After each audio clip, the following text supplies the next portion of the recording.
Now, I want to talk about something else, James and Rita, which is actually related to it, and this is the craven capitulation of Scott Morrison on the question of the Kyoto credits that we have and on the question of climate change. Let me remind Scott Morrison, because it does not seem to have sunk in to the Liberal Party in New South Wales or federally in Australia, that they were elected at the last elections on a platform of keeping those credits, on a platform of doing the minimum on the Paris Agreement, keeping the Kyoto credits, and then just sticking to the agreements we have made. That won you the election, Scott Morrison, and now you betray us. And the fact that your Matt Keane character in New South Wales has betrayed all of New South Wales, shame on you Liberals. You are destroying our industrial basis. You are destroying our prosperity and our future industry and manufacturing in this country at the very, very time we need those resources. I am appalled, James and Rita,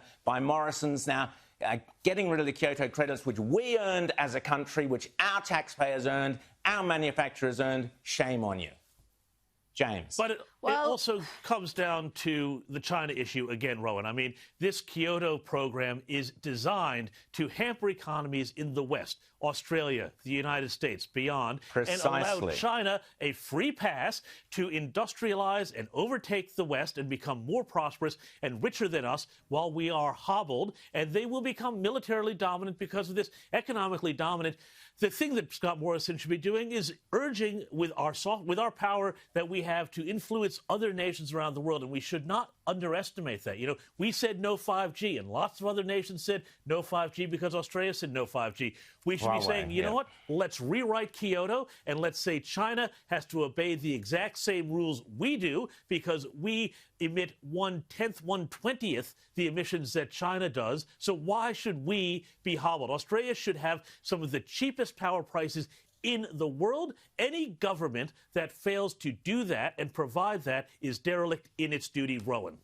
Rita, Scott Morrison used that appalling word reset when he was talking about resetting our climate change policies. That's code for the Great Reset, which I've talked about on this show. Again, if the Morrison government thinks they are going to be sending people to the, it's not Davos, it's now Lucerne in May, think again. We will be coming after you like you cannot believe. This great reset is absolute garbage, and Morrison is starting to flirt with the language of the Great Reset. We're seeing this climate nonsense. May I remind people, Rita, that on Friday, the coal consumption in Australia, the energy created was 68% came from coal and 0% came from solar, and only 7% and a bit came from wind. What a farce. You people are crippling us. Matt Keane, Scott Morrison, we're watching you very, very closely, and we are not happy at all, and nor is mainstream Australia. Rita. Well, we had an election not too long ago. It was supposed to be a referendum on climate change. That was certainly how the election was presented by the Labor opposition, and Australia voted. And it seems like, I don't know what's happened with Scott Morrison, because he's typically got very good political instincts. He's normally knows what the average Australian family thinks and what they care about and what motivates their vote. I think it's one of his great strengths.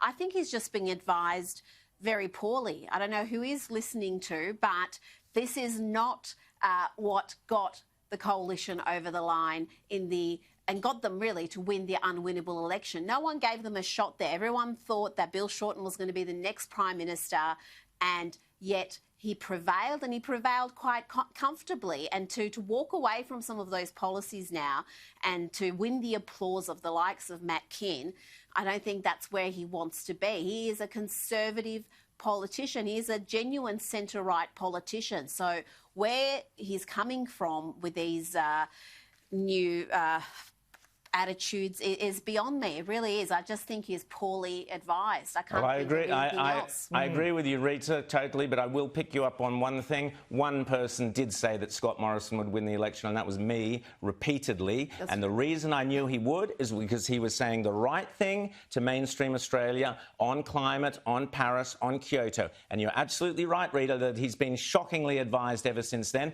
I picked it. I knew he would win, and I knew he would win because of that issue. Now he's spitting in the face of mainstream Australia. This is going to hurt you very, very badly, Scott Morrison, as will any flirtation with the Great Reset. Now, Rita's absolutely right that the advice Morrison is getting at the moment is shocking. It's disgraceful. The Brereton report, the response to that, coming out, accusing our diggers of brutal truths. We're going to collectively punish them all. What idiot was behind that? Why that guy Angus Campbell is still fronting up our army is beyond me. Get rid of him.